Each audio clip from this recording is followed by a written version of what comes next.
ఏంటన్నా బీసీలకు పెద్దపీట వేస్తా అని చెప్పిన ప్రభుత్వము ఇప్పటివరకు బీసీలకు రిజర్వేషన్ కల్పించలేకపోయింది. ఎట్లా చూస్తున్నారు?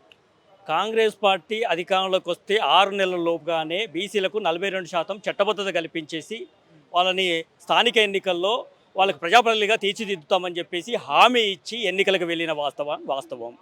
వచ్చిన 6 నెలల తర్వాత కాదు కదా, 2 సంవత్సరాల కాలంలో వారు చేసిన దగా ఏంటంటే మమ్మల్ని మోసం చేయడానికి అసెంబ్లీలో తీర్మానం చేస్తామని చెప్పి, అదేవిధంగా కులగణన చేస్తామని చెప్పి, జీవో నెంబర్ 9 తీసుకొచ్చి 150 కోట్ల రూపాయలు నిధులు విడుదల చేశామని చెప్పి, దీనికి కోర్టు ద్వారా డెడికేషన్ కమిషన్ ఏర్పాటు చేసినామని చెప్పి, అంతేకాకుండా ఒక ఆర్డినెన్స్ తీసుకురావడానికి మేము గవర్నర్ దగ్గర కూడా పంపామని చెప్పి, కేంద్ర ప్రభుత్వం దగ్గర ఉంది, అది గవర్నర్ చేతిలో ఉందని చెప్పేసి కుంటు సాకులు చెప్పేసి ఈనాడు తప్పించుకుంటా ఉన్నది. ఇవాళ అదే ప్రభుత్వం అధికారంలోకి వచ్చిన తర్వాత కాంగ్రెస్ పార్టీ మేము కేంద్ర ప్రభుత్వం నుంచి మాకు 3,000 కోట్ల రూపాయల నిధులు రావాల్సిన అవసరం ఉంది, రాకపోవడం వల్ల మాకు ల్యాబ్స్ అయిపోతున్నాం కాబట్టి మేము ఎన్నికలకు పోతామని చెప్పి చెప్తా ఉంది. మీరు అదే కామారెడ్డి డిక్లరేషన్లో బీసీలకి ప్రతి ఏటా 20,000 కోట్లు 5 సంవత్సరాల్లో 1,00,000 కోట్లు ఇచ్చి ఆర్థికంగా బీసీలను చైతన్యపరిచి ఆర్థికంగా నిలబెడతామని చెప్పిన మాట వాస్తవమే.